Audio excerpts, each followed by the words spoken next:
Get your day started right.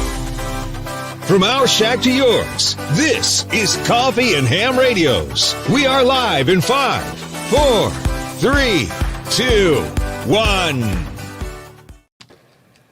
Good morning, everybody. I'm going to do something very rare, and I'm going to come to Jim's defense here because Don has been alive and kicking for a while this morning. Don's over-caffeinated this morning. When Jim hits the button, YouTube then starts receiving, then your computer might decide to start the show. So some of this, very small amount, but some of this is out of Jim's hands. Speaking of Jim, how you doing this morning, Jim? I'm doing fine, and I want to say in my own defense, so we have to hit the button, but I try to be polite like Mama taught me to be and wait for people to shut the hell up and quit talking. But someone... Yeah. And the guy way over there. Someone... won't keep flapping. Way over there. There we go. I fixed it. Way over there. Like, oh my God, shut up. We're going live. We're going live. Nice. So we got a super chat this morning right before the show started from our good friend Shane at Adventures in Blind Videography. Shane is actually a blind YouTuber, and he should have a video coming out of his experiences at Huntsville pretty soon. I'm looking forward to seeing that. So thank you very much for the super chat, Shane. Are you clicking? Am I clicking? Who's clicking? I'll click. Somebody. I heard somebody.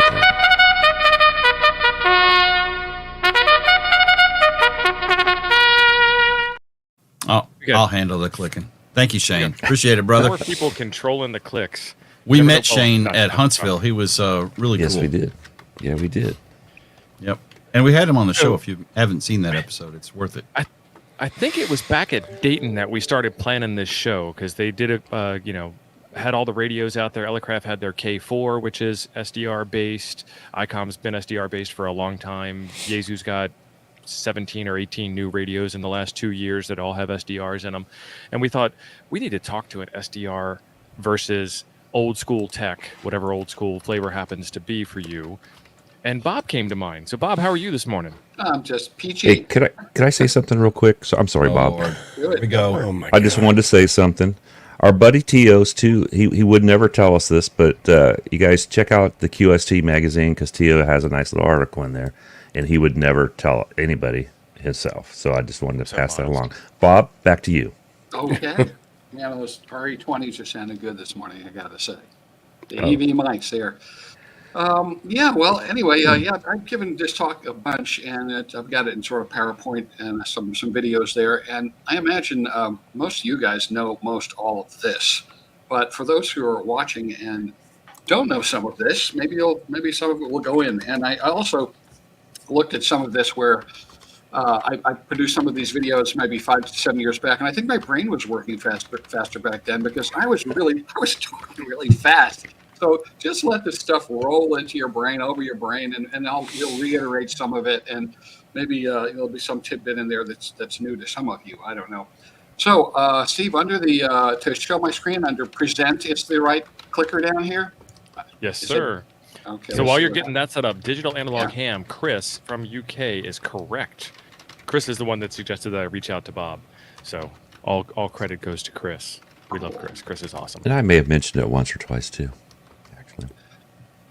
Well, that's the cool thing about ham radio. Chuck, whatever you say.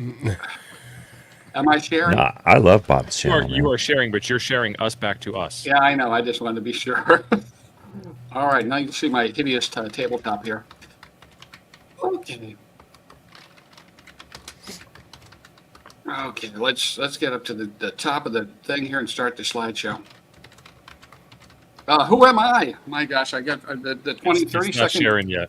Bob, Oh, you have a white screen. sharing the white There screen. you go. White screen. Okay, so I just figured the 30-second bio used to be WA2 TMD on Long Island and New York Institute of Technology. Worked at New York City for a while at stations and Thorin's turntable. Did the turntables at Studio 54 there. Left Austin, Texas in my VW. Worked for ABC down there and the digital mobile phone startups in the early 80s there, where we were all deciding how the new digital mobile phones would work. And once Cell 8R company moved over to UT Biological Sciences, and I was trying to get a job at Boston City Limits, but there wasn't anything there. So I ended up working in biological sciences and doing scientific equipment and such. But I always built stations. I was always into building stations. So I built student radio and television and several stations in Austin, which are still there. And I also built a homebrew solar-powered home down there. It took me about 5 years, and I had acres, so I had 3-element rhombics. I had towers all over the place. It was Nice. the peak of my, hamdom probably. And I got to work under a NASA grants down in Houston and do biotech payloads. That was fun. Seemed normal at the time. Now I look back, it was actually pretty cool. And then retired up here to Hot Springs in 2003. Yeah, we're actually thinking about making a 70-centimeter portable pocket rhombic antenna kit. Oh, whoa, pocket rhombics. Right. Yeah. I'm going to put that right in the back of my head there. And I run a little hand. Your slide is not coming through, Bob. All I have is a white screen. Oh, no, this is what we're worried about. Let's pop And it while back. you're looking at that, Richie's Radio Room sent us a $4 super sticker. Richie, thank you very much for the super sticker. Much Appreciate it, Rich. Check out- Thank you, Rich.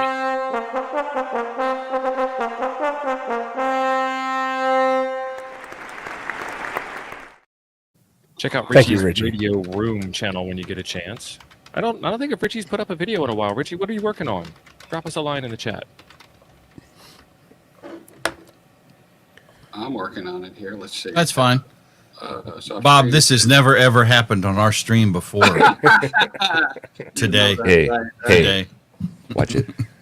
I mean, we have Chuck, so this is like Tuesday. So 70 centimeter Moxon. We're going to do a fan Moxon, 2 meter, 70 centimeter. What do you think, Chuck? all right. Van Now Moxon. what do you see? Actually, I could work on a Us. 270. Anything you're sharing- good? Sharing us to us. Okay, Yeah. all right. That's what I want to see. And then we're going to go back to the lecture over here, unquote. I can see the desktop. Okay, great. And now you should see something good here. Oh, yeah, there we go. All right, There. yeah, I might have to do it. Okay, Let me just see there how it you is. do the slideshow here. Now are you seeing full screen? Yes. Yep. Got it. Awesome. Yes. All right, bada bing, bada boom.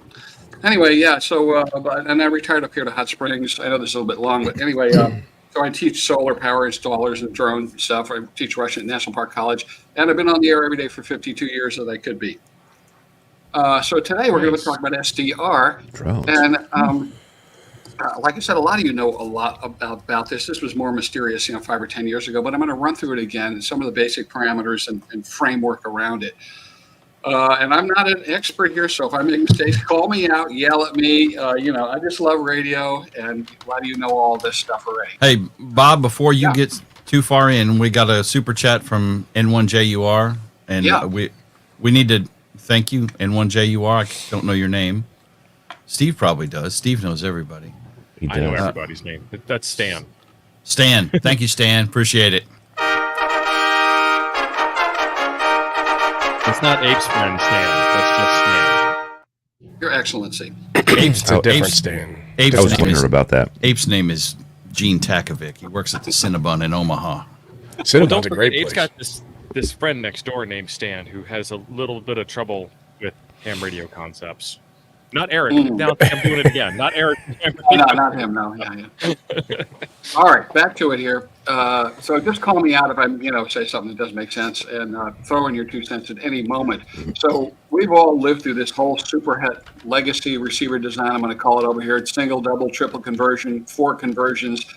But back in the 30s, they wanted to standardize the IF so that they could make consumer radio. So it was settled on 455 kilohertz, so they can make the Jones 7-tube radio and spread radio throughout the country, which happened because of the standardization of parts around that 455 kilohertz intermediate frequency. Upside is superhet, stability, VFO, wide tunable coverage, performance down to the noise floor, so you can, it's got enough sensitivity, especially in the HF range, to hear everything all the way down to the background noise of the galaxy and the Earth.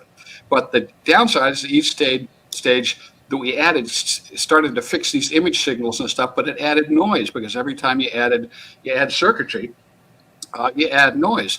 And it's very complex to sync everything with these little bands and strings and stuff, and everything would have to be tuned together. A lot of parts count and additional failure opportunities, and it required expensive filtering.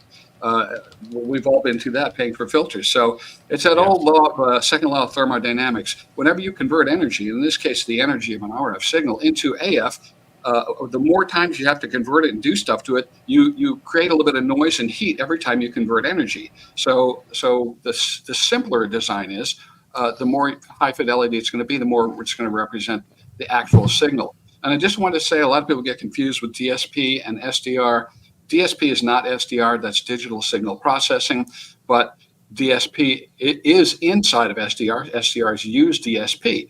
And DSP has been included in superhet radios for many years. DSP chips for noise reduction, for carrier notching, for audio filtering, and creating these filters in dedicated DSP chips. But these are not SDRs. These are superhet radios with a DSP chip. DNR, the most impressive of all of the function of digital signal processing, is based on FFT, fast Fourier transform. And that's Joe Fourier back in the 1700s who wrote the formula for heterodyne. And that is, he described the harmonics that occur when you mix signals together, the daughter signals that were produced, their amplitude and their frequency, such that we can stick that formula into a computer and have it determine what audio is the desired signal and what's random background noise, because most background noise is random. It doesn't have what we call periodicity. So we make what's called a correlation filter, and that is able to pull out the information from a background of noise inside of a signal, and that's used on GPS and many other communication forms to yank signals out of the background noise. We're down to a signal that's 1,000 times lower than the background noise, and you can pull it out using FFT. It was Fourier transform, now we call it fast Fourier transform. It's a boiled down version. So we want a better radio. We're in the PC age, right? Wouldn't it be great to capture the entire HF spectrum in real time, such that you could literally play it back off of a hard drive and tune across 0 to 70 megahertz as if it was real time? Yeah, we can do that now. And adding any more stages to a superhet receiver at this point, past 3 and 4 conversions, was not going to improve performance and just add more noise. So we're at the end of that evolution of superhet receivers. Yeah, they're adequate for HF, but we can do better than that. And we'd like to use computers in the process of operation of a radio, right?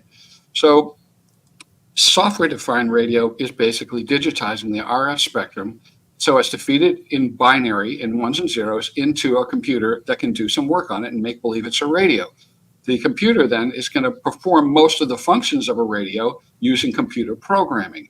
And what that is mathematical formulas that emulate what's happening inside of filters and demodulation and these things, because all of these processes inside of a receiver can be boiled down to mathematical formula, which, of course, a mathematical processing unit in a PC can work with and make believe it's doing these things, or actually do these things, of course. So we're going to have superior performance. We're going to have less parts count, less failure modes, less cost, and less complexity. That's always better when you're designing circuitry. I remember back a long time ago when Gerald Youngblood at the Austin Amateur Radio Club just posited this idea. How could we make a computer in a radio in a computer? And at the time, there was a lot of the software code for that available from chip manufacturers and stuff from their libraries. So you could sort of kludge together, a sideband demodulation, FM demodulation, out of a lot of these little pieces of software code. But the problem was, how the heck were you going to get the RF analog spectrum into a PC and turn it into ones and zeros? Because the chips to do this really weren't available. There were some very basic ones that could operate in the audio spectrum, but not fast enough to digitize higher frequency RF. So the first SDRs had to be what's called a mixing SDR, and that means to mix the RF down with one stage of superhet down to around the audio frequencies, or a little bit above that, and put it into the computer in the computer sound card, because it could handle really up to 30 kilohertz or more.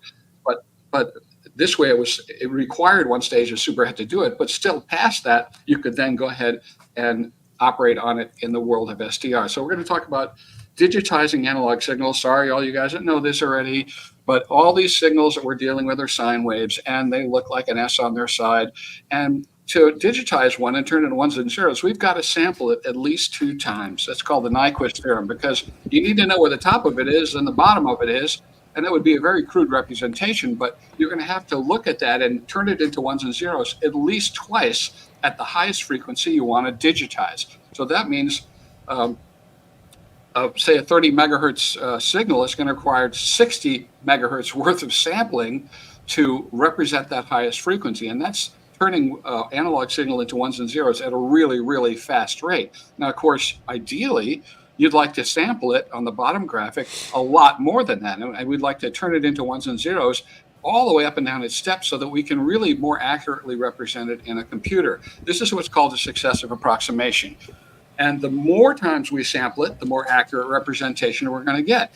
So that's one of the basics. So, but we also have to fit into a design budget with the receiver, because all manufacturers are going to go, okay, this is our $1,000 class rig.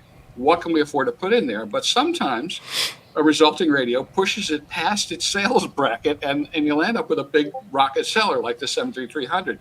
It outperforms its price class.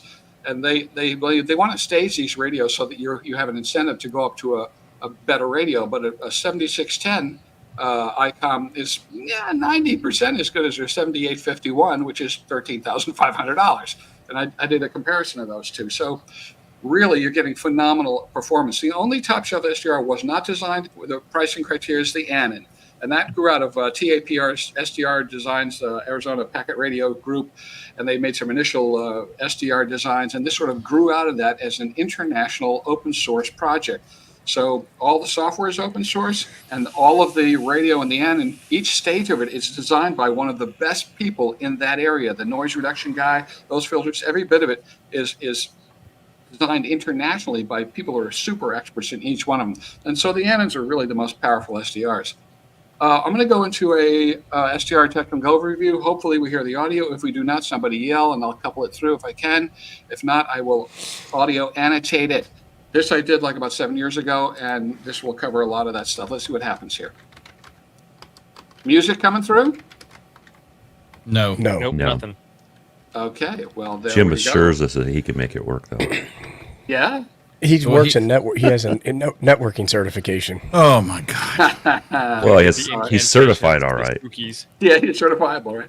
I'm going to put this up, my headphone up to the camera, and we'll see what happens up here. Oh, hold on. Just for what it's worth, this isn't a network issue. This is Audio now? software. No Barely. idea. It's Yeah, but horrible. We can't hear it. We can't hear it. Is that okay? With an SDR, the Getting there. Yeah. I'm just checking. Is the audio there? Yeah, it's No, not very low. really. Hey, hold on. I'll have to stop it to ask you. Did you hear audio coming through? It was very No, quiet. it's not very loud at all. Not very loud at all? Okay, I'll try to No. annotate this myself. Oh, boy. Here we go. Thought this might happen. All right, so we all remember the days of the SDR, the analog radios here, superhets. What a beautiful receiver, huh? There we go. There's all the mixers. We had LO frequencies, IF filtering, back to detecting the information off the signal. Now, with an SDR, you have some bandpass filters in front of this A to D converter. It's called an ADC chip. And this is going to take that analog signal and convert it into bits. And remember, 8-bit, 12-bit, and 14-bit computers? Well, there's SDRs in these same ranges. So the more bits you have, and you sample that, the better the system's going to be. And the faster the chip, the better it's going to be. Because those bits are going to determine the dynamic range of the receiver.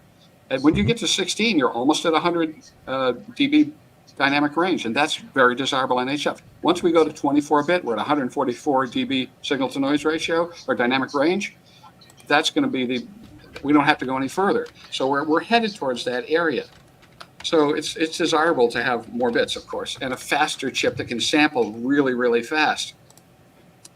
So here's the early SDRs where we had one stage of superhet. So you had one stage of mixing in front of the ADC chip, which was just an audio grade digitizer. And it would bring all that RF down to 30 kilohertz range, then turn it into ones and zeros and stick it into our digital signal processing. So now we've got super fast chips. So in front of that A to D chip, all we're going to do is put some bandpass filtering normally to keep out broadcast transmitters, AM, FM transmitters, and then immediately have that ADC chip look at the RF. And then once it turns it into ones and zeros at whatever bit length they are, whatever resolution it can handle, it's going to stick it into that next chip over there. I'm listening to myself and regurgitating this stuff. So I'm catching up here.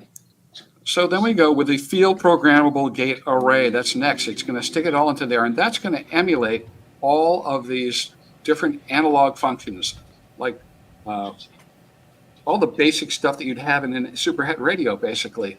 And it does it, with mathematical processing. Then we go to a DSP chip, and this does your notching and your digital signal, digital noise reduction, all these stuff that we were used to for many, many years.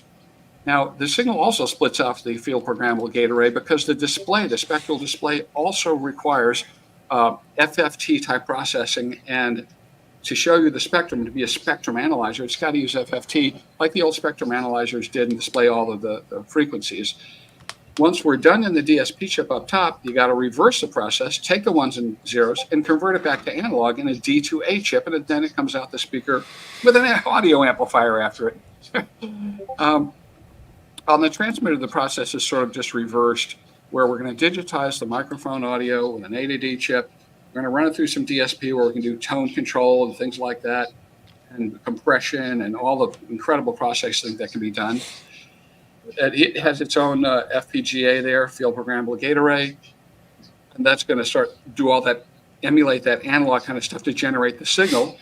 And then after it generates the signal, it has to be converted back to analog because we're going to go ahead and amplify it at that stage, filter it first with a bandpass filter, ALC, which is very important to control linearity through the system. We always have that. You got an RF amplifier out through a low-pass filter, and we have a signal. So we want to use the least amount of components. It's the second law of thermodynamics. That every time you convert energy, it loses some energy in the form of heat, adds noise in our case. So you have much better fidelity if you have less components. And this design has less components in it. It also gives less opportunity for failure modes because there's just simply less circuitry in there. It's like electric cars have less part counts.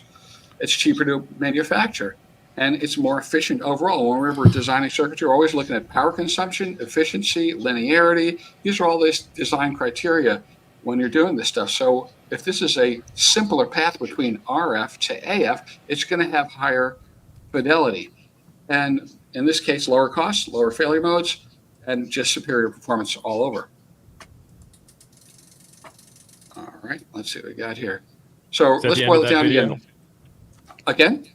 Is that the end of that video? Yeah, that's the end of that video. All right, we got some housekeeping stuff we got to do real quick. Do it. A couple of super chats that came through. We got one from Greg Embry, K4 GTE. We did $20 super chat. Thank you very much, Greg. Hit it, Jim. Thank you, Greg. Thanks, Greg. Yeah.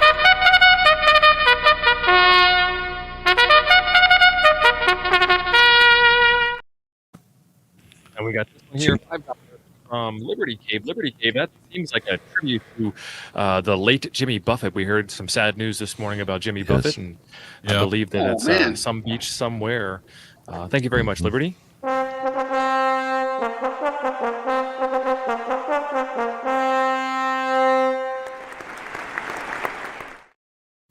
And then T-Ray here, $22.25. T-Ray's always just a little tiny bit odd. I like that. Have you met T-Ray, right? I mean, I know you've met T-Ray. Yeah. I have that. And then, see, I'm in Louisiana right now, so I totally understand the concept of what they call lagniappe. I think that's how you pronounce that. Just a little extra, just a tad bit extra. Thank you very much, T-Ray. Thanks, T-Ray.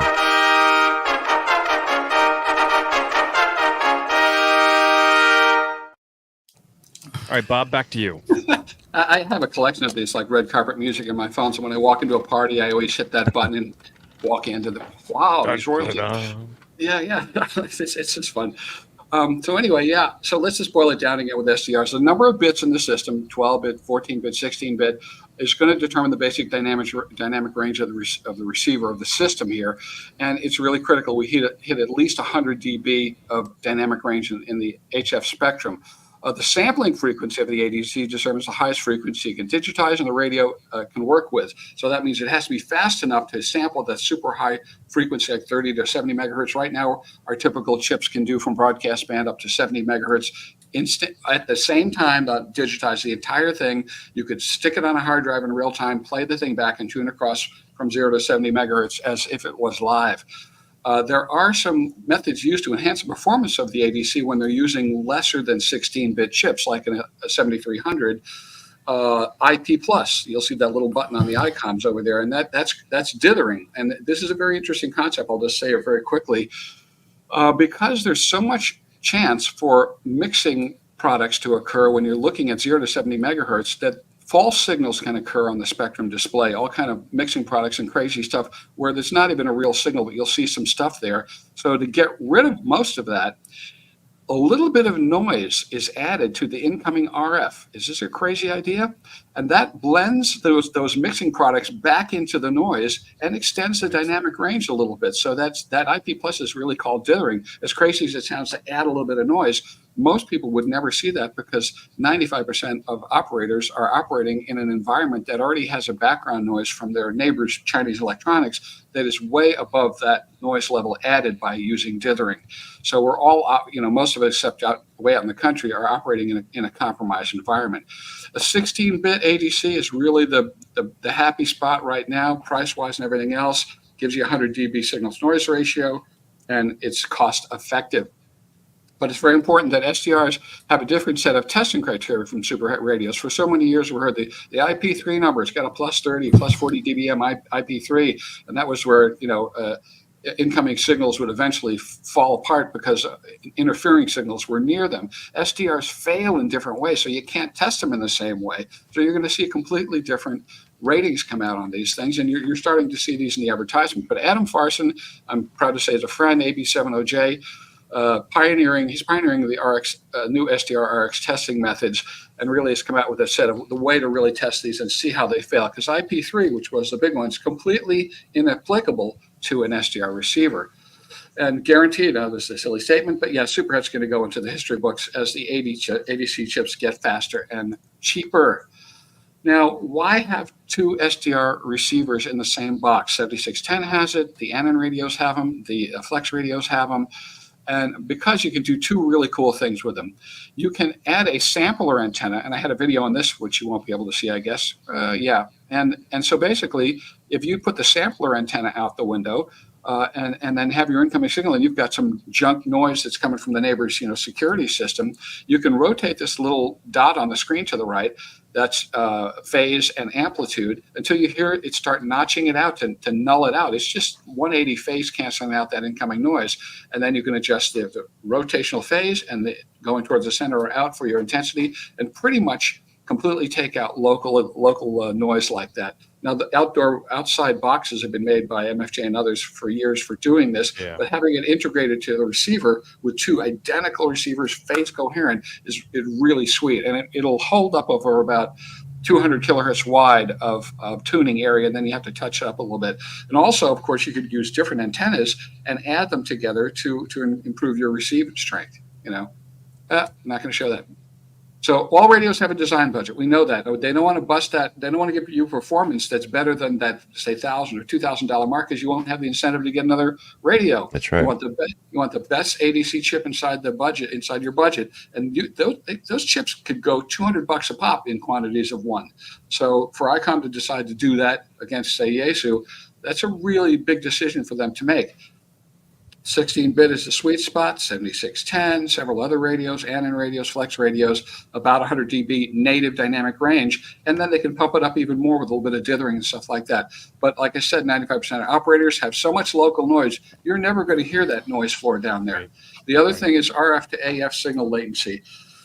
The tighter the RX filters, and that's a lot of where the delay happens, the longer it takes the computer to do the processing. And you want the least amount of latency because you don't want it to have a second delay between the RF coming in and the thing coming out of the speaker. That can mess you up on a lot of modes that we use. So it's very important for it to have enough power in the processing chips to provide extremely low latency from the RF signal to the AF signal coming out of your speaker. And we're talking, in the trade, anything under 150 milliseconds delay is considered real time, but most of these are down to 20, 30 milliseconds, that kind of latency, which is really pretty swell. And they usually, if they can afford it, give a lot more processing headroom. They've got more horsepower in there to work. And as I said, there's a few tricks used to improve the performance of 14 and 16-bit signals, dithering and oversampling. Well, hey, Bob, I wanted to hate to interrupt. You've been talking a lot about dynamic range, and I was just hoping that you could give like a 2 to 3 sentence spiel about dynamic range. You already spoke about how it helps clean up the signal. Yeah, well, it's quite simple. I mean, dynamic range is the weakest to the strongest signal that the receiver can handle without falling apart. The way they fall apart is quite different, but you want to be able to handle the absolute weakest signals all the way down to the noise floor. You don't want to have the radio itself generate any internal noise that's higher than the background noise caused by the earth and the core of the earth and the heavenly bodies at all times, this Johnson noise we used to call it. So you've got this background static like you'd hear between stations. We need to be able to get to the noise floor. And as we go up in frequency, the noise floor reduces up to about 1420 megahertz. So it's important for the receiver not to contribute noise to that so that you can hear the weak signal. And then when you have this incredibly strong signal, you want it to not fall apart. So it's got automatic gain control circuitry in there, in the superhets, and also in the SDRs. But in SDRs, you don't have a traditional RF gain control because the way they have to do it, there's usually more than one automatic gain control loop. Because if you overload an analog receiver and a superhet receiver, it's just going to get distorted. If you overload a digital receiver chain, horrible sounds are going to come out of the receiver, like, and it's completely unacceptable. So they have to really make sure that you never hear that kind of sound come out of the receiver. So it's very important for them to put these different automatic gain control loops in there to control those super strong signals, but then gently bring it back down to be able to receive the weakest signals. Is that a good enough description? Yeah, thank you. Appreciate it. Yeah, we've all heard that too. Yeah, I mean, you keep bumping into this DR, dynamic range. 100 dB is where we want to be on HF for sure. And with 18 and 24-bit systems coming, that's not even going to be a consideration at all. We can really almost hook that ADC chip directly to the antenna because, as I said, the less circuitry is between the RF signal and your ears, the higher fidelity the system will be. It's just that second law of thermodynamics because you're just converting energy all the time. It's, like that. And I go into that with the solar energy teaching as well. So on the flexes, they're generally 16-bit system still, and you can buy as many receive changes you want in there. You can get 2, 4, 8, and you can have 8 receivers going and this kind of thing. Even one SDR receive chain can receive multiple signals, but on the flexes, you can order multiple receive paths in there, and they have a very smart, stable smart SDR software now. I say stable because a lot of us went through the whole development of this stuff and pulled most of my hair out trying to stabilize PCs in the system. 7300, look at Icoms here, 7300, 7610. These are direct sampling machines. That's, if you talk to RF design engineers, they're like, no, mixer, old hat. You don't want one stage just super hat. Forget a super hat. We want super powerful ADC chip directly connected to the antenna. The 7300 is a 14-bit machine, but it happens to hit a really little sweet spot, especially its price for performance, and that it has that IP dithering button on there that's built into the ADC chip, by the way, and it outperforms its price class. That radio could have sold for $17.95 and still sold a bunch of radios, but at $1,000, they stubbed their toe a little bit because if you want to go up to 7610, it's 3 to 4 times the price. Well, not a lot of us are going to do that. There it is right there. It's a 16-bit machine with 2 16-bit A to D chips, but actually its transmitter is still 14-bit, but it's got dithering as well. It feels, well, here's a good comparison. Back in the digital camera days, when digital cameras were getting better and better and more megapixels, is it as good as film? And all of a sudden people would say, well, that's as sharp as a piece of film. That's sharp. Wow, that looks really sharp. And then after that, it got more and more megapixels, but the pictures didn't get any sharper. They were like, well, it doesn't look even sharper. It just looks more analog-y. It looks more like film. So in the 7610, the radio feels more analog because those 16-bit chips in there, this really can represent the signals in very fine-grained way. So it just doesn't feel as punchy in your face as the 7300, but it just has a more analog feel. And analog's good, right? FTDX10, 101D, and the 10 and the 101MP, these are mixer SDRs, and it was sort of an interesting marketing ploy by Yasu to do this. The radios look gorgeous. I have a 10 here. I've had a 101D here for many months and did reviews on them. The reason that they stuck a stage of superhead in front of the receiver is because it reduces the cost of the ADC chip back to using an analog audio ADC chip that's like $12 instead of $200. They get to sell you they get to sell you receiver filters again. You get to buy roofing filters and add aftermarket. Wow, that's great. Income stream after the thing. So, Bob, you're saying that the 101D is not really as good as a 7610 is what you're saying, right? I'm saying that, and for a number of reasons. I did a direct comparison of these two, and I can tell you guys this: this is their first shot. They need to get some experience under their belt. Icom's ahead of them on this, and they did this for marketing reasons because it ends up coming up with good Sherwood numbers. But the thing is, they keep everything so tight in there that when you turn the bandwidth up wider, it doesn't widen out. Like you don't hear any. You put it out to 4 kilohertz in the sideband, you're not hearing any hiss up there where the direct sampling on the Icom, it's flat audio response right up to the edges. So you open that bottom end, the top end, you're really hearing the top and bottom end. And for a lot of us with older ears, it's very important to have that higher frequency stuff in there for range. For the articulation in there to be really able to understand the stuff. So I prefer that flat audio passband. They wanted to hit the Sherwood numbers. I know everybody buys radios based on that. But I came up with 22 design defects in this thing, and I wrote them directly to the engineers in Tokyo and said, you got to put averaging on the spectral display. It's like a strobe light show. Come on, dudes, you can do it. But they put averaging on the DX10. Did they address that in firmware with the 101? No, they didn't. There's not averaging on the 10 or the 101 to this day. Oh, I thought the 10 had it. Nope, it does not have it. I got one sitting here. He put more Baltimore in him when he got surprised like that. Did you hear it? Yeah, Baltimore, yeah.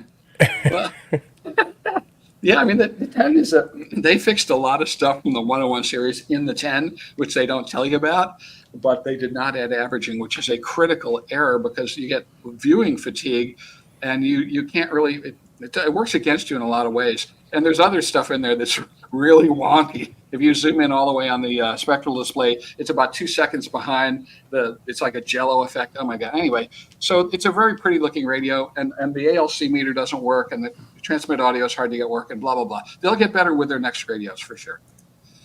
Anan. Oh no. Yeah. Anan. I'm going to say it. These are the best amateur radios made. And why? Well, Don, did you hear that?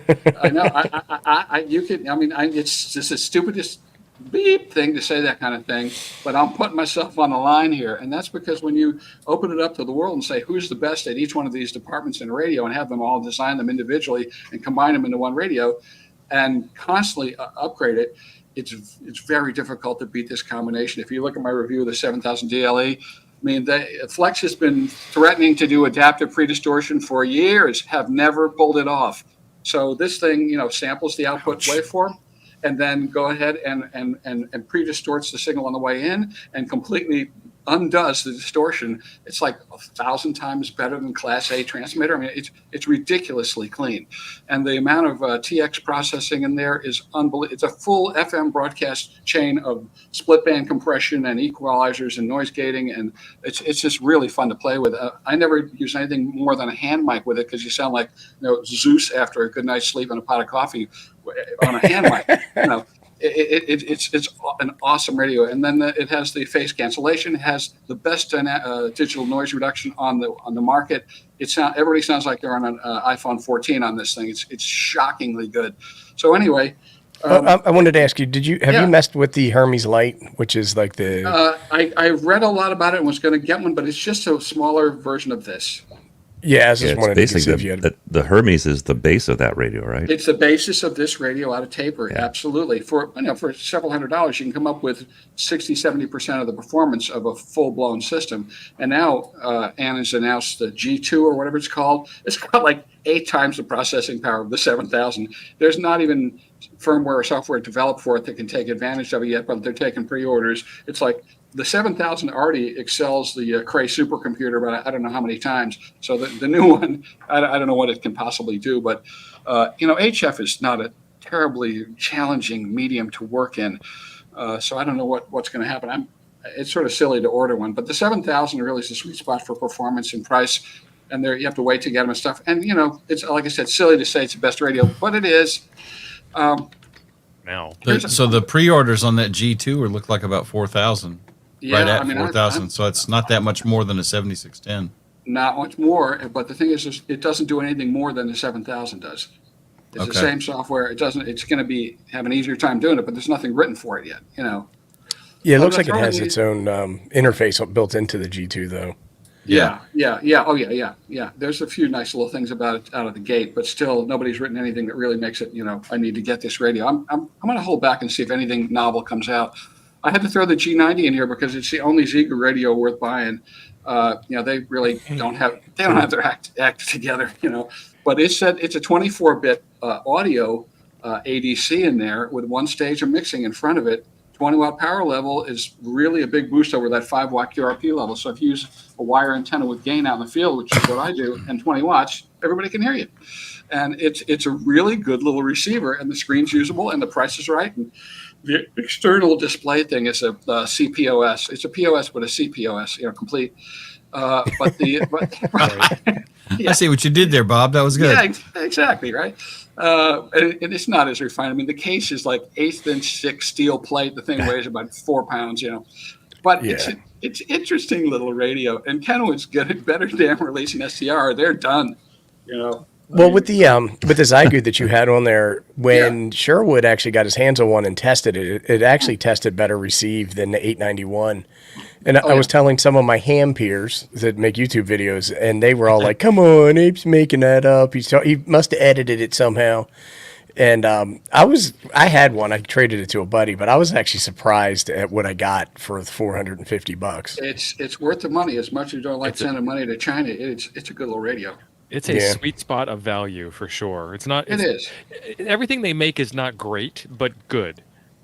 Yeah, and they're learning the ropes. We just don't want them to kill off the big three. So all we have is we are their R&D and QA departments, though. Oh, absolutely. Right. I have, and the thing there, you got to deal with these cultures. Like when I deal with, because I review a lot of radios, dealing with the Brits, they're great. Dealing with the Germans, they're great. Dealing with the Japanese, you can't, or the Germans, you can't give them any advice. Because I guess they'll be sitting around the mahogany table and somebody's head's going to roll. Like shame, there's terrible shame, and somebody made a mistake.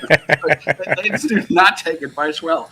The Chinese are like they have over 1 billion people willing to do what you're going to do for 5 cents. So you're not that valuable. I'm not that valuable to them. But I wrote the manual for them on this and did other stuff. Convert their Chinglish manuals. But then again, I just backed away from it all because I really don't want to help them replace us in the world. Yeah. So Kenwood, they got it. We've been knowing they're sort of phasing out of this business for a while, but if they were to, and this is the picture that's been circulated, if they were to release a real SDR, that'd be a good thing, for them to stay around for a while. Oh yeah, as usual. I think they just make way too much money in the police and fire service. Yeah. Oh yeah. Public safety sides where they're bringing it in. With this radio, you could push one button a week and never reach the end of, the features of that radio. You'd have like 6 years on that thing. Yeah. I know you've reviewed this radio. Yeah. What is it? Is that a Chuck's EGAD? I bought the red one at Dayton. He can tell you how good it is, Jim. He's got the red one, Chuck. Because he actually knows. I know. I got mine used, man. I didn't have a choice in colors. It's a great radio. I wouldn't use it portable, but and the red one's really cute. And well, if I use it portable, I'm going to use a computer with it because it's so much better. The red one has higher insurance premiums on it, though. It does. Because it goes faster. Right. Yeah, Ghostman DK like is asking G90 or 6100 from Zygu. That's an interesting question. Oh, G90, no question. 6100 is terrible radio. My man, I've been telling these boys that for a year and a half. They don't listen. 100% agree. It's a terrible radio, but it's a fun toy. They want me to ask you about the SunSDR. Do you have experience with the Sun radios? Well, действительно, я говорю по-русски, не знаю все русский язык. I know, I actually teach Russian, and I've been over there a lot, and I know these people really well, and I'm not going to buy their products. Okay? Okay. Yeah, I'm just going to tell you that, they got bad luck. And you don't want to hitch your wagon to their wagon ever, if possible, because they got bad luck. They're self-damaging. Is it because of the radio or because of other things? Because of other things. It's the national. It's their national identity. Yep. They're self-damaging. It sounded like it was because of other reasons. Yeah. Yeah. So I've got the I've got the SDR2 Pro, DX Pro. I don't remember what the thing is. Looks nice. I really like it, but the problem that I have with it is the software is extremely dated on it, and they have said over and over again that they were going to bake in additional features, and they haven't. Right. And so, like, just the viability of that company longer term, to your point, I like it, and I'm glad I have it, but I don't think I would tell anybody to buy one. I would say look at some of the other SDRs out there. I concur, yeah. There's better options. Bob, we got a question about PC SDRs, like the AirSpy HF plus Discovery. Have you ever, how do those compare at least to a lower end SDR radio like the G90 or something? Yeah, absolutely. The best in class of those is going to be the RSP Play out of Great Britain. SDR little black boxes because they're 14-bit devices. They're $149. They go up to 2-point-something gigahertz, all mode. They've got a ton of features in there. The software is free, SDR Uno. And for a utility receiver in the shack where you need to be able to receive on any frequency or in any mode, $149. The only thing squirrely about those is that the RF gain control, you got to adjust the RF gain. Otherwise it'll overload. You got to ride that RF gain control. But other than that, I mean, when you need a broadband receiver for anything, I mean, even at regular HF, it has never failed me, and I use it all the time for when I go up to work on my FM station. I take a laptop, RSP Play or RSP DX, and I can see the bandwidth, adjust the modulation, everything. Boom, it's a perfect. How do the ELAD ones? I know the price is a lot higher, but how do those compare with that? I don't have any experience with those. Because they have the radio like I have with only a receive, and then they also have the more box type like the one receive only. About. Well, I don't know how many bits those things are, but you want at least 14 bits because you need at least 80 dB of dynamic range to function in there. But bang for the buck, I like the RSP Play, and they're super nice people. So that's what and the dongles super are easy to take too, like you said. And the 8-bit, stuff, the dongles and stuff are just get your feet wet. They can get out of that quick. Go to the RSP DX. You don't need a dual port one. The one that's in the metal box, DX, is the best one. But for anybody can use one of those in the shack for a general coverage receiver. A wonderful device. What about the S-Bit X? I'm sorry, Chuck, go ahead. I was going to say I'd hooked one of those to my 3000 for a while, but which was fine anyhow by itself, but that was nice having the screen. Yeah.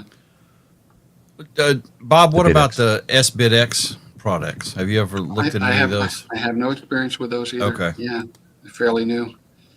Now, I got to ask, this is my question. Have you messed with those $25, $30 SDRs from RTL SDR?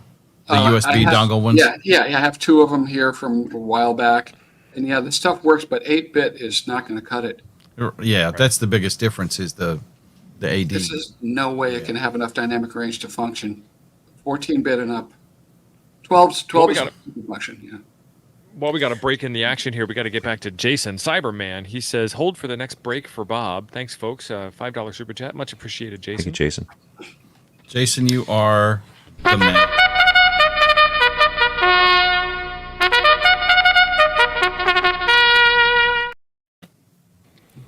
Yeah, you were talking about the 8-bit, and I was looking at Anan, so I apologize if I missed part of it. But the USDX, I guess, is what it is. It has the Arduino in there.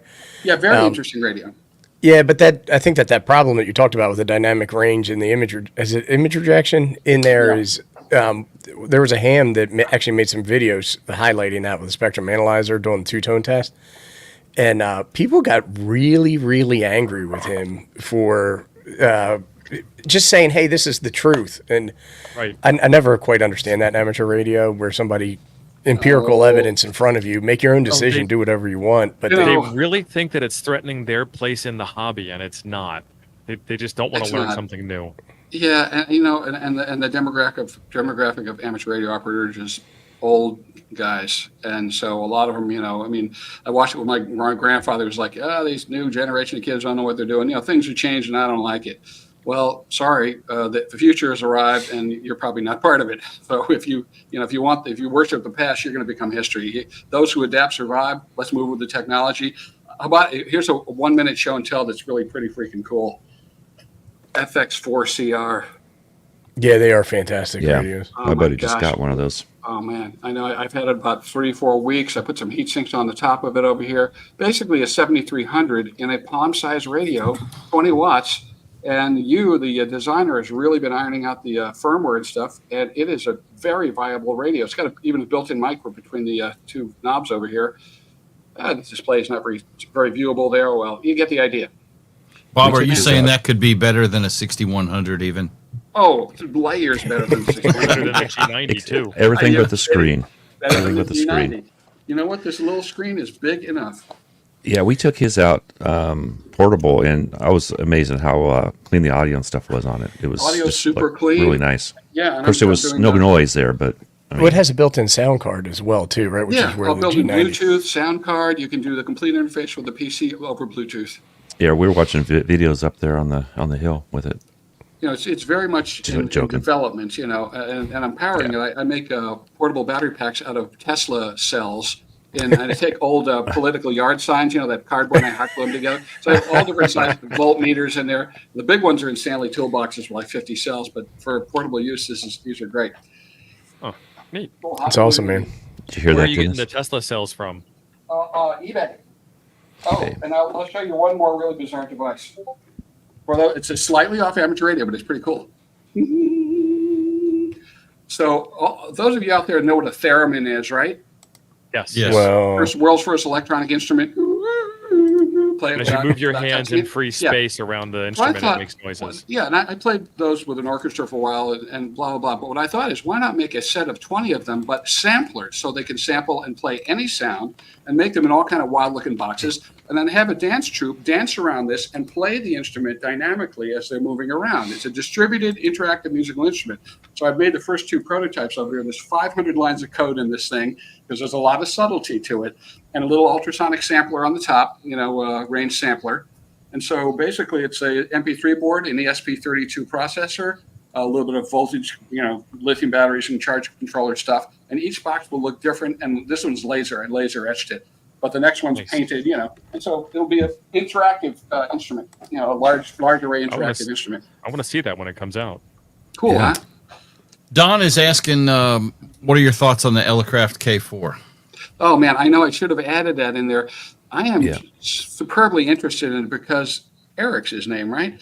Yeah. This guy designs very Eric and low Wayne. noise receiver chains, and that's the thing that differentiates them from everybody else. You turn a KX3 on an island.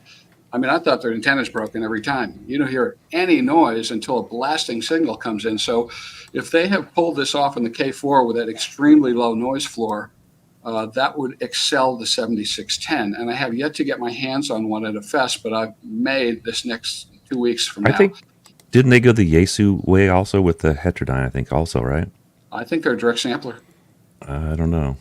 No? Well, when Wayne was on our show, I kind of, it's he an alluded that it wasn't, huh? It's an option. You can. Oh, is that what it is? Optionally add. Yeah, they have a lot of options. A mixer section to it if you want to get that type of performance. You can get a really that's what super he's talking about. receiver. Yeah, it's an option. But I wouldn't add almost anything to it. I'm more concerned with how nice is the spectral display compared to the others. I'm really used to that green. I think their screen's better than anybody. I've seen them all. I think it's probably one of the best screens out there on the actual radio. That's what I want to hear because I would happily Way move over to way a nicer than domestic the radio. Icom stuff, I think. I'd much rather support them. Yeah, if possible. There it is. Our friend here, Chuck. Edward Griffin's asking, what's it's Bob's just thoughts on really the nice. IC705? Oh, somebody's got it on loop. I'm not even touching it. My hands never lift my wrist. Chuck That's doesn't how know how to do controversial it. it is. yeah. Well, but you know, I'll show you that right now. so yeah, of course, I've got one. I did a review on it. It's a 7300 and a 706 sort of combined. What happens is, you know, 3, 4, or 5 years later, after they designed this 7300, the ICs are getting better. The ADC chips are getting better. And of course, they're trying to make them in low power modes that still have the same performance. So once they can offer the same performance as a 7300, but in a chip that uses much less power, which is one of the design directions that they go, then they can make a 706. The 705. The 705 is a direct sampler up to 2 meters, and then on 2 meters and 450, it's a mixer SDR. So they add one stage of superhead in front of the UHF and VHF to make it happen. But performance is identical to a 7300 in my book, and it is the best QRP radio out there in my book. Damn. That's what I tell these boys. They don't listen to me. Does that mean a 6100? Bob, is that what you're saying? Unless you want to pack a it. Little? If you're going to pack it, it's way too heavy. It's Well, take the battery off. QRP guys.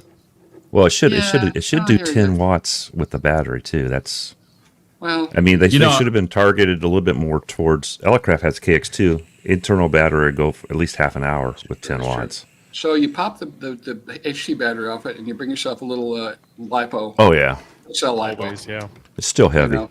But then, the question is at 10 watts versus, say, 20 watts on some of the others, what antenna are you going to use? And all you hear today is end-fed long wire antenna. It's so popular. I need something with this absolutely has gain. And when you're at that power level, and I use folded dipoles and other antennas, wire antennas with gain, because you need to be heard. Unless you're running CW in digital modes, you're fine. But if you're on sideband, you better get an amp or an antenna with gain,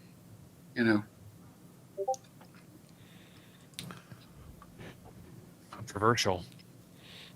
Well, I mean, end-fed long wire interest, you're all band, but anytime this conversion of energy, I mean, anytime a tuned antenna, you're going to be able to hear great, but your transmit efficiency is going to be worse.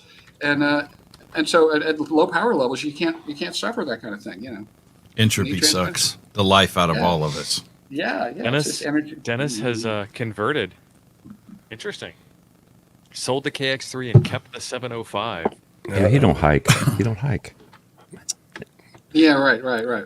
And how far are you going to hike? I want that FX4 radio. That is pretty jazzy CR. looking. It's super cool. Yeah, and You now want the new one.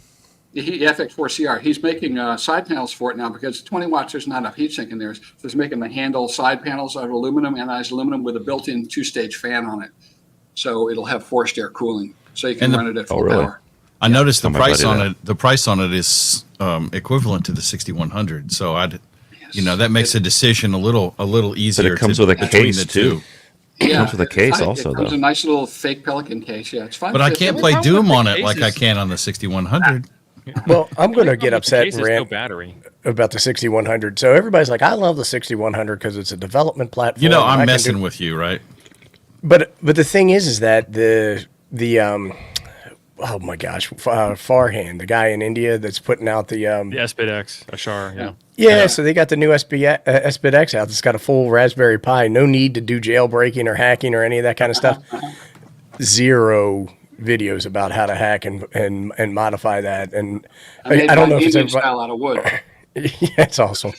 I don't know if it's because everybody's invested so heavily in the 6100 development, but to me, if you wanted to have a radio that you could tinker with as a SPC, you'd want to get the BitX.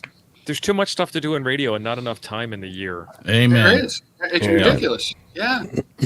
I've been QRP crazy lately. I just one after the next, building rigs, and this QMX is this thing. This is a hot ticket right now. This thing, QRP Labs, QMX. Is that the one? I think I have that one. He put a little bit too much in this box. Let me tell you. QCX. There's a lot in that box, and there's still more to go. Yeah, it's way too much. You can barely squeeze the lid on this thing when it's done. And there was 3 manufacturing defects on it. I mean, smoke came out of it immediately when I plugged it in, and it wasn't me. It was a dead short between the regulator FETs in here. So there was 3. And we pulled out the main toroids now, rewound them differently because the receiver's deaf. Fairly deaf.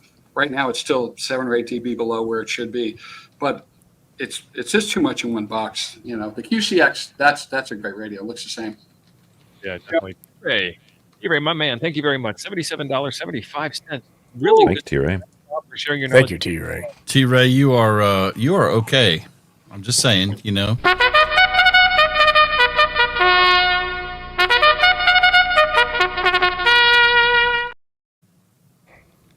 T-Ray, appreciate it, brother. Yeah, T-Ray, thank you, Bob. I just actually ordered a Hermes because I've got the ELAT. I like it, but I kind of want something. I'm going to play with this thing. I may do Now, you were talking about 2 radios. Could you take 2 of those Hermes and put them together and make that even better? Or is that Well, to make them kind of like what be you were? phase coherent, so they have to be talking to each other a little bit to make sure they are cycle on cycle phase coherent to do diversity, reception and phase cancellation. And I don't That know would be if way that's over my possible. pay grade then. No crap. Yeah. So, but Way they may over have my an pay option. Somebody has asked this question. I'm sure and they somebody's may have addressed this. So, It's but I mean, would get one. Yeah. under $400. I don't think you could buy a better radio. No way. I From would what do I've it if I seen. had it. From what I've seen, I don't have it yet. Yeah, I need a few clones of me, and I would get one. But Right. So Tim is asking the real question, G5TM Tim.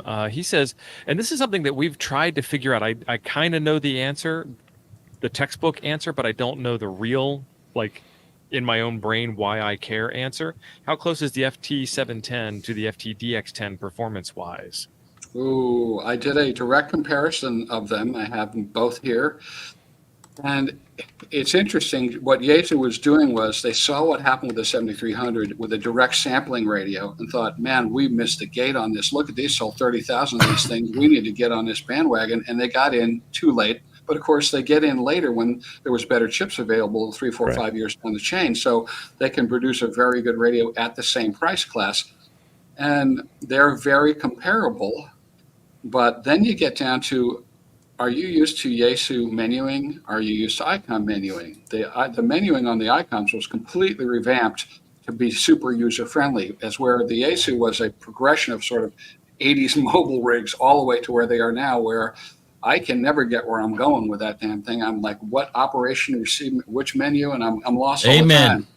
Man, it is not intuitive. And the general performance of the radio is fine.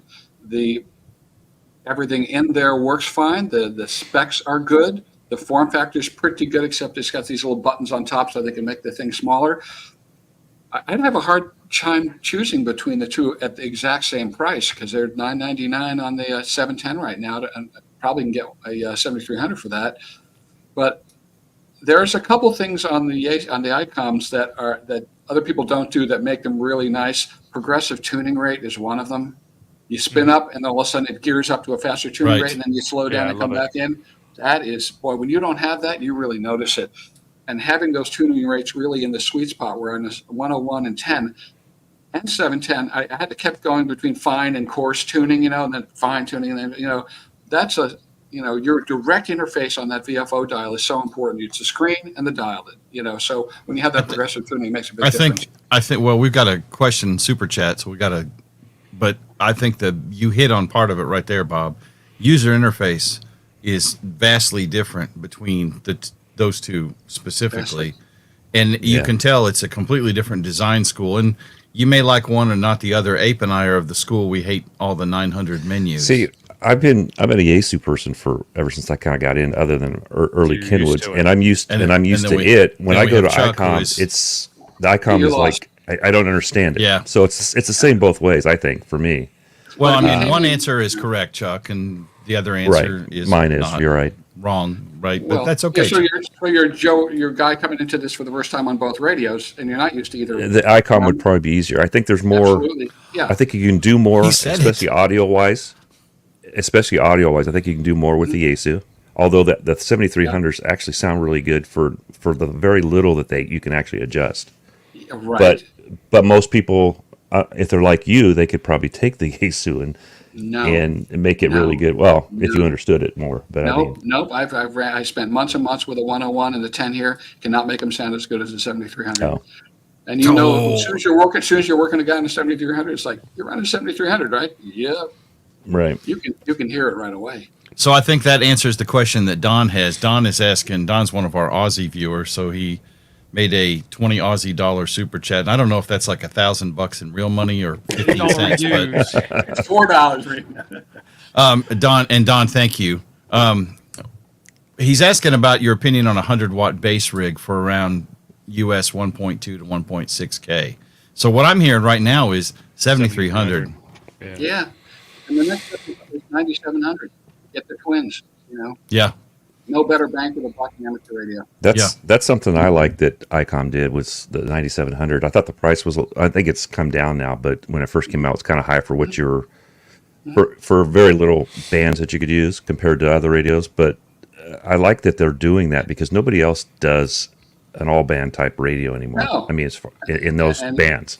And you could spend a year looking into this with all the D-Star modes and all the stuff that it does. I mean, it's an incredible piece of engineering. And they didn't know the meter doesn't pin all the time as soon as you can hear a signal. The S meter really is calibrated. The receivers are, and the people think, well, they're not that sensitive. No, put them on the test bench. They're absolutely as sensitive. And the 1.2 is the most sensitive receiver.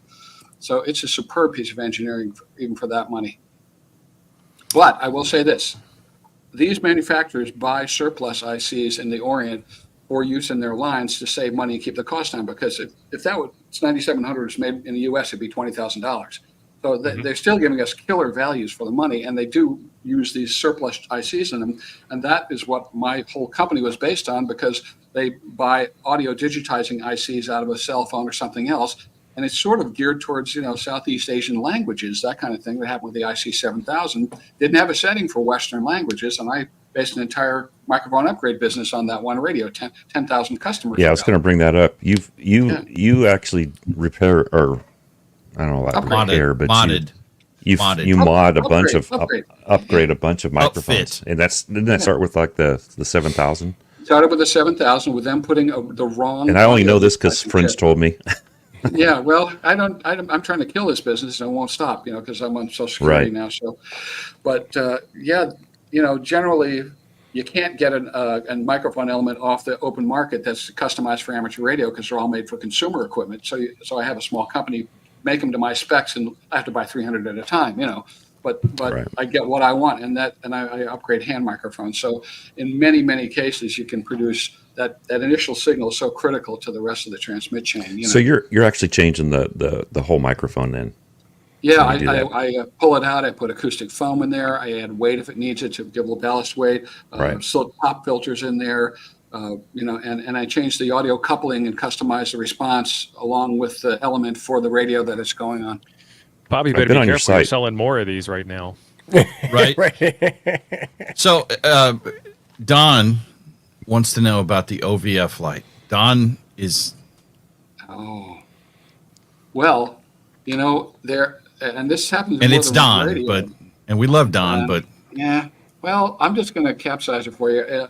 The idea on these, like I said, if you overload a digital receive chain, you're going to hear the most horrible noise you ever heard come out of that speaker. So they want to really be sure, even though there's a little bit of headroom built into these chips, once that overdrive light comes on, it means you're getting close to making this thing go into a horrible noise zone. And so they're letting you know, and they shouldn't even probably do it. Just clamp down on that AGC as much as they can. But it's very, very difficult to give an analog superhead sounding AGC with slow, fast, and medium with an SDR. It's very difficult because they have multiple AGC chains working at the same time. Right.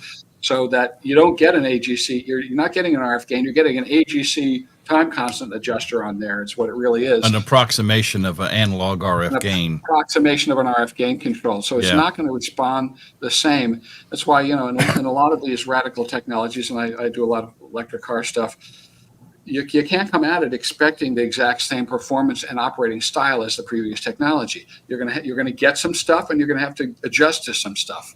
There's nothing wrong's happening. You're getting near breakup, but it's never going to let you get there. That tees into the next question that I saw. And do you think SDRs have longevity over hits? And I'm like, I think there's no question about it. No, he said like hits. He says like hits. Not over. Well, hits have been around forever. Like they've been around forever. He's asking if the SDRs are going to be around forever now. That's what he's asking. Or the radios last as long. Breakdown ones, right? Hopefully that's a good thing. Yeah, I mean, we'll address both of them. There's no question that as ADC chips become cheaper and faster, superhead's going away. I mean, there's not even anything that is more appropriate for, And the other thing is that when you have less parts count in any device, there's less failure modes and less chance of a thing failing. So everybody knows in a gas car, the tranny blows, you're done, man. But there's no tranny in an electric car. Okay, so that's gone. That failure mode is gone. So it just gives you more longevity. Yeah, no radiators or whatever. No, blah blah blah. So we have to go back to that other question. The other question, you provided a valuable answer about the 7300 versus the FTDX10, but the person was asking about the FT710, Yaesu's lower priced radio versus the 10, the higher priced radio. The 10 is a higher, and I did a comparison on YouTube of these two as well.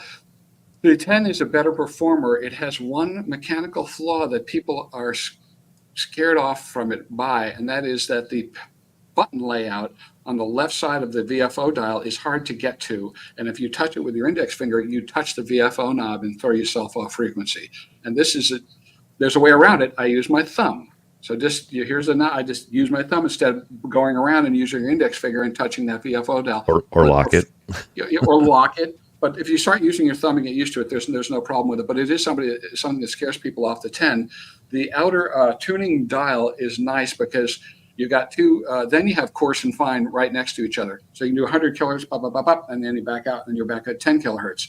And that makes that incremental tuning thing that Icom has less valuable. So the 10 has that going for it. The performance of the receiver, they staged it just right. It's a little better, not like anybody would ever notice. But the thing you do notice is that because the 710 is a direct sampler, the audio passband from bass to treble is flat like the Icom is, where the 10 is like the 101, and it's not flat because they have some undefeatable filtering going on to hit those Sherwood numbers. They do not let you widen that thing out like you can on the direct samplers. So the audio to me is more articulated and pleasing, especially with that little outdoor speaker that it gives you. It has some customization on that. You can run internal and external at the same time. So for $999, I personally would go with the 710 because the difference in receiver performance you will never hear in today's HF bands, and the 710 is certainly adequate except for the hardest core contester. What about the input ports on the back of the radio, though? The 710 seems pretty significantly limited compared to... It's pretty significantly limited, and there's some, I think there's even a DB9 on the back of the 10. There's some legacy stuff in there. For your average operator, he's coming in with a USB connector into the computer, output lines to an amplifier, probably 80% not. So there's adequate I/O on the 710, and the 10 has a lot more, but some of it is superfluous. You're really probably not going to use a serial connector or some of this legacy stuff. The one thing that really got me on the one thing on the 10, well, Icom does the same thing. I mean, 1985 called.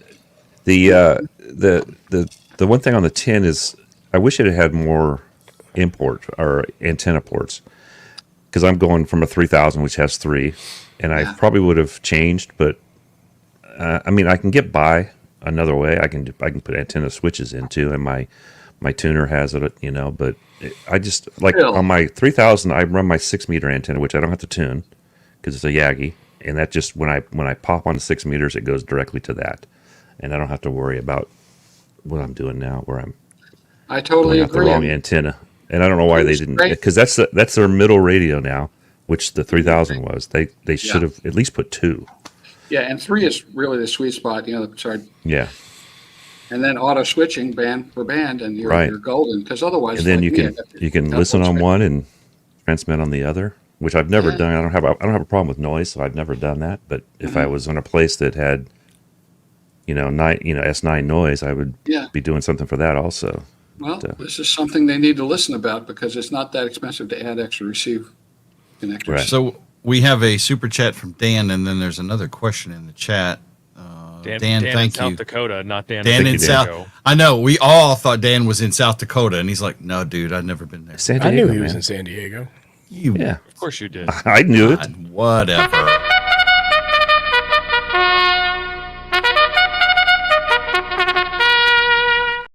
Tio and I are honest. We both thought he was in South Dakota. I mean, straight up. CSD, I think San Diego for me because I'm in California. You're from California. You're a suburb of Oakland, aren't you? Yeah. Just like Cerritos is a suburb, but never mind. I just thought that South Dakota didn't have any hams there. That's all. Right. Yeah, that's why I was excited. Might get South Dakota on the log. So Don was asking your thoughts about amplifiers for those high-end SDRs, those quality SDRs. Yeah, that's and that's expensive. That's a kettle of fish. Almost doesn't matter what you run, because Say on the Anan, you use an RF sampling box on the RF connector on the way out that feeds back into the Anan, and it samples the output signal and pre-distorts the input signal to completely cancel any kind of distortion. So you're going to get that's for pure signal, right? That's for pure signal. Explain that when you get a chance to. But go ahead and answer that. Yeah. Well, so what I'm saying is, it doesn't really. I mean, we know that tube amplifiers have higher Q circuits. They can produce better IMD product, a cleaner signal and all that. But it really doesn't matter if you use a transistor amplifier here, because you use this little RF sampler box. Let's see if I can. He lost he Bob. Unplugged his camera. He touched the thing. Well, while we're waiting on Bob to reconnect, Ghost Man. Thank you, Ghost Man. Ghost Man, thank you, brother. Appreciate it.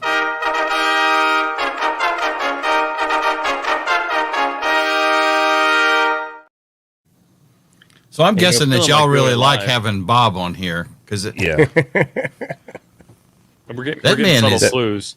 Well, they finally get a qualified ham to talk to him. They're like, hey, it's not them normal four chuckleheads. It's somebody who knows things. And just so you guys know, the next show for the clubhouse will have Bob on there. I'm pretty sure. Wow, Chuck. I mean, he's right here. And I mean, they're calling him right. They're calling him right now. That's why I had to drop. Yeah, they called him. Oh, who's this bro jet guy? He can't do it. But he can't do Tuesdays, so yeah, might as well just forget. So the pure signal thing is something I've been looking into, because the Hermes thing, because you can do pure signal with it. But it's nice that he was explaining that before he pulled his camera out, because that's something I've been looking at, adding the little box in the back, and I don't quite understand. Actually, from what he said, I kind of do understand now what it does. And Don has already told me about this stuff, so I didn't see Tom sneak in here. I've just called the way I see it, Joe Brett. We love those guys. Well, we do. Hopefully Bob will like in come a back. like a little brother kind of way, right? Annoying little brother. Right. The one that tags along when you're out with your girlfriend. That's just Molson. Hey, I like Molson, man. I enjoyed meeting him in Dayton. Yeah, he's a great guy. Yeah, he's much Molson calmer. Was really cool. He didn't throw any of the Molson stuff while we were there. No, he was like really calm. Not his usual irascible self, like he is on their show. I was like, oh, Molson's actually a nice guy.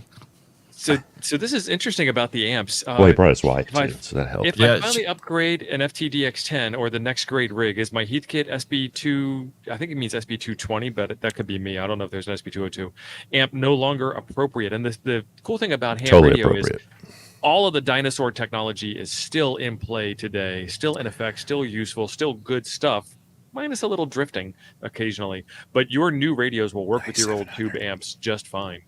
Yeah, that radio will work fine with it. If you did like a 7300, there's things to do. Yeah, that's SB202. Now, what I've heard though, and Don could probably correct me on this, but on the Hermes, you have to do similar to like what you do on an Icom to keep it from feeding back into it. Yeah, there we go. If that makes sense. There he is. Welcome back, friend. Oh, it's all over the place. Been messing up the connectors back there, and everything's half pulled out. That happens. Sounds like my house. It's been walking on my keyboard and everything. Yeah, where is your cat? Your cat makes every video. He does. Now we got 3 of them in here. I just rescued one from getting run over by an Uber, and he's a horrible thing. Oh wow. So Bob took a nap. He's going to come back even more invigorated and ready to go. Do you remember we were talking? What were we talking about? You were talking. I asked him about pure. I asked him about pure signal. Yeah. So but he was going to show the sampler box. So it's just a little aftermarket sampler box, and it's just it samples the RF, and then you put one connector into a RCA in back of the thing over here, the Anan, and it just samples that RF signal, adjusts the level on it, and then you hit that pure signal in and pre-distorts the audio to cancel out the harmonics and all the crap. All of the IMD just goes bam down like, wow, that's awesome. So you'll never hear a cleaner signal out there than an Anan. Because you can do that on the Hermes, but then Don told me you had to add what you're talking about. So got to add a $100 device or whatever, sampler device. Yeah. So and the one he showed me was tiny. I mean, there was nothing to it. Yeah. You mentioned, I got to get my question in here. So you mentioned flex radios. Yeah.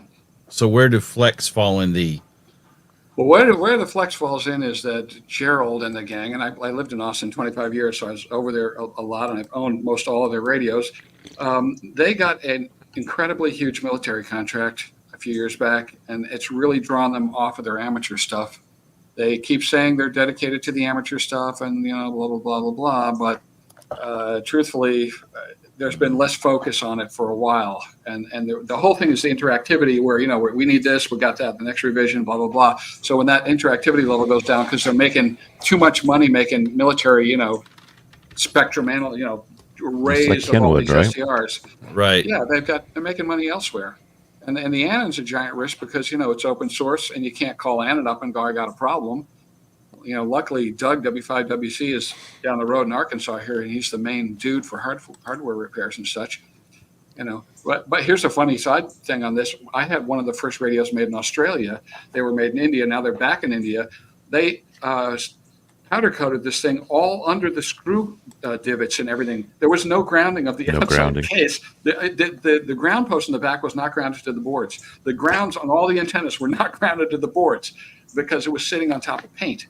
And I had to go in with the Dremel tool because I was getting our feedback and fix it. Clean the paint off. Gotta have ground. Gotta have some ground. I mean, so the current 6600s, you're still thinking the Anan is better than any Flex radio. Far better. Wow. Yeah, it just is. When you hear that, look at my review on it. I just try not to be hyperbolic, but it's like, whoa, that audio. Oh my God. So on next Apache Labs Coffee and Ham site. radios, Jim's going to be selling his Flex radio. Yeah, make a deal on the It's already on the market, 6600. guys. Yeah, great radios, but the truth is man, the Anan is just, you can't beat it.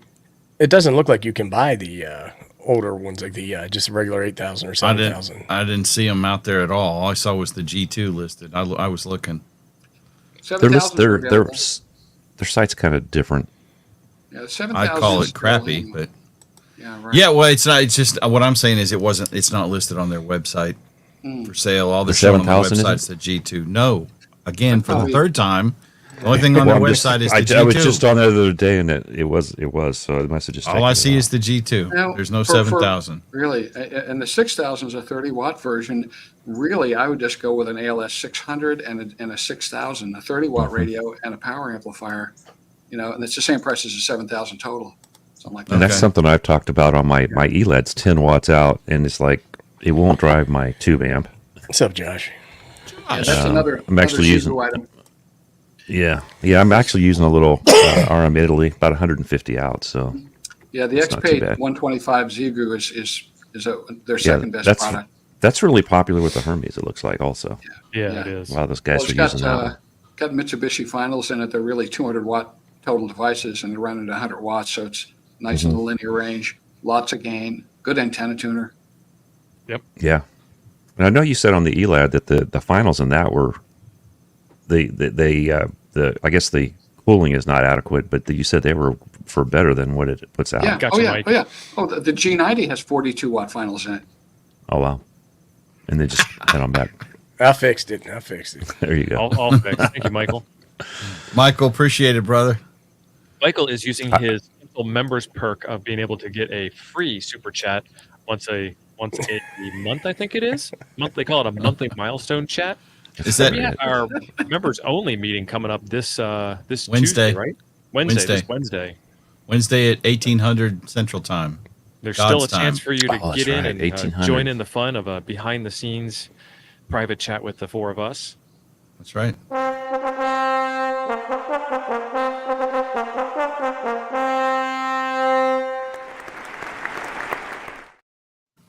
Appreciate it, Michael. A join button right below our handsome faces. Yeah, any or all of our channels will get you in the secret club. We have a private chat channel in Discord on Toad's Discord, where like Ape actually will tell you the correct answer to any questions you have. And Maybe. he still says the Earth is flat in there, but that. Well, I mean, it looks flat. He does. Looks flat. I was pulled his map.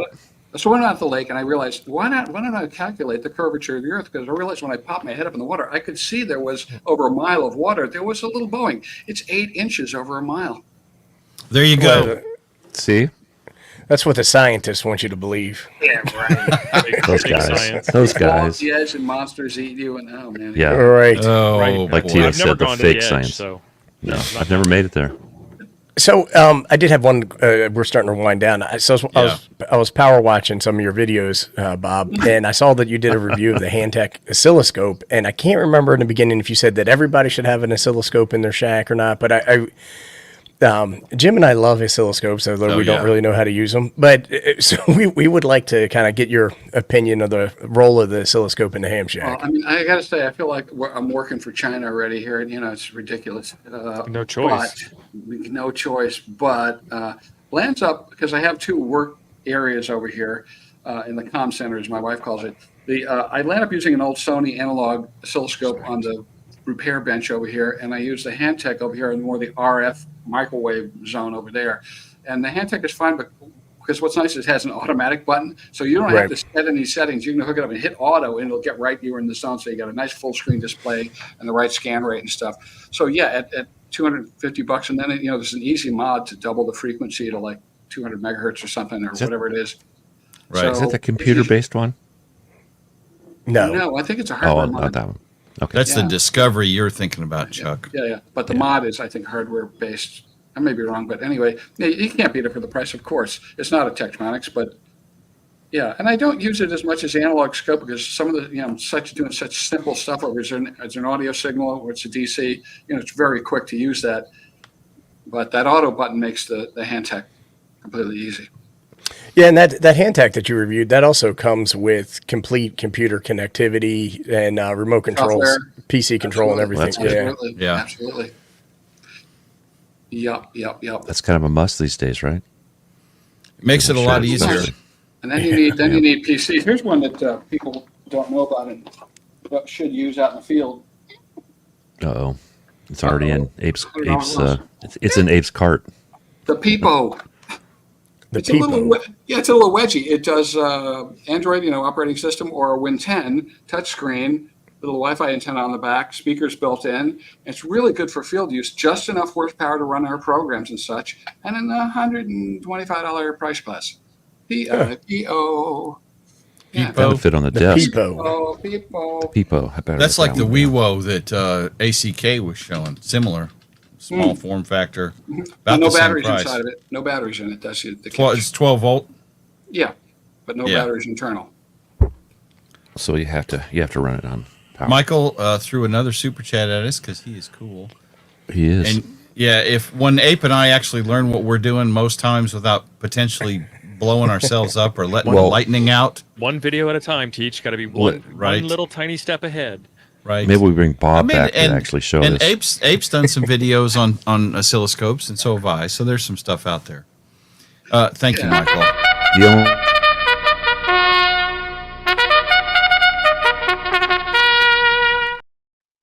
Oh, there's lots of good ones out there, tutorials out there. W2AES, I think, is one of the guys. Yeah.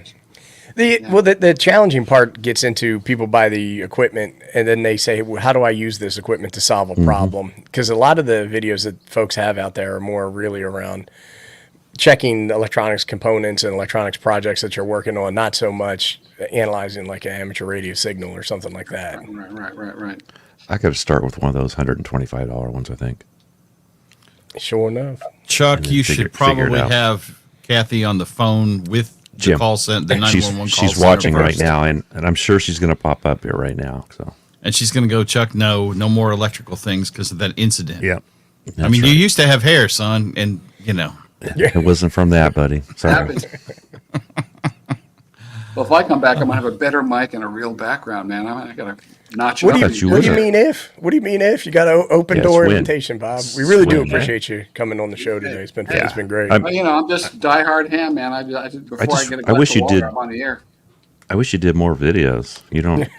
Well, I got to buy this crap. Nobody's giving me this stuff, So yeah, me too. Amen, brother. I hear you. Yeah. So and then I'll end up selling it for hundreds of dollars loss. Right. Yeah, I really did want the red ELAD though, but I was got so one for happy when he used. said I got he one had, used. Okay, I was at date and he's like, I got a red for you. He said, more money. And you're talking at the beginning of the show. You were talking about 7 to 10 years ago, people didn't understand what SDR radios were. And I went to Dayton about 4 years ago, and my buddy showed me, Gary, he's in the chat here, he showed me the ELAT, and I had no clue. I go, what is an SD? I had no clue what it was. Yeah. I think that was like about the time maybe the 7300 came out. Yeah. Is when I saw that. And That's when I the bought guy... mine. The guy couldn't speak English very well, and Right. the next time I went back, I go, "You should offer this in like a 30 or 40 watt radio or 20 watt radio," and because it's an amazing radio. I mean, as far as I can't figure out how to hook a microphone to it other than off the back, but It doesn't have enough processing power though, really, to keep. I'm so used to a fast refresh on the Spectrum display. I need 30 hertz at least on the Spectrum display. Anything slower than that is, yeah. Doesn't have the My horsepower buddy for Bill. that. I was going to post Bill's comment, but one of our other colleagues here beat me to it. Bill loves me, Yeah. man. He's my buddy. That was awesome. He doesn't love you nearly as much as you love Elad. I'm just going to say. No, I'm moving on right now. I'm moving on to the Hermes now, man. He's got Okay. one. I'm going to He's learn got this one ordered, electronic didn't stuff. he? Yeah. He's Yeah. got It's one on ordered. order. Yeah. And me and Don been chatting back and forth. He's already filmed me, and I'm thinking about other things with it also. So Sorry to hear that, Don. those will be secret. All right. Well, guys, I He's going to think show it's about something. time, isn't it? I think we got a show and tell coming up. Uh-oh. Show and Yeah, tell. well, Got- see, in case I got a show and tell, I was looking for one of these power amps that I use, the Xiegu power amps. There it is. Well, they're all Away over for eBay. safekeeping. Oh yeah. Yeah, wow. right. Dave had one of Yeah. those. Yeah, I mean, it was a class project in China. There's a low pass filter, and so what I use the low pass filter pack under and just like connect them together. That's a switchable low pass filter, and just like put it on the 705. And this is the finals are 50 cents each on this, So, man, What's come it put out? 40? on. It's called 100, but it's more like 75. Oh, that's not bad. Yeah, I had one of those from Zygo. The problem I had with it is that the SWR was really, really unstable when I would use it on the radio. It would bounce around, so I was always Oh, the afraid. input SWR, yeah. Yes. Yeah. Oh, yeah. And It's so- just pretty crude and rude, but it does work. Yeah, and I was really nervous about using it on my 705. And the rep from Zygo that I was talking to, they told me that don't use the tuner function because the input SWR was so variable that the tuner would never settle down. Yeah. So then you just do the patch cable length. Right. That's what will affect it. And Oh, I use the it length. all the time on my 705, and it's fine. Well, I gave mine away to other Andy. But they're super cheap. I'm gonna have to ask him to give it back. I'm like, sorry, other Andy. Yeah, you no, gotta they're, it's fine. It's fine with the He, 705. he said no give backs. right, no give backs. You just have a name for that. I won't Yeah. say. Yeah. Yeah, You have Bob, been I an awesome filtered guest. before I said that Uh-huh. because I'm of a certain age too. I filtered. Right, immediately. Trying to change the subject here, boys. Hard trying to change the subject. Do it, because I got to You've get been out of here.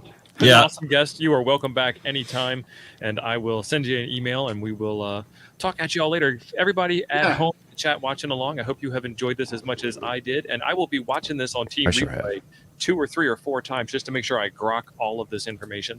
And Yeah, with that's a that, ton of 73, info. y'all, Yeah. I'm hitting the button. 73, everybody. Yeah, and Thank thanks for you. the great work you do, too.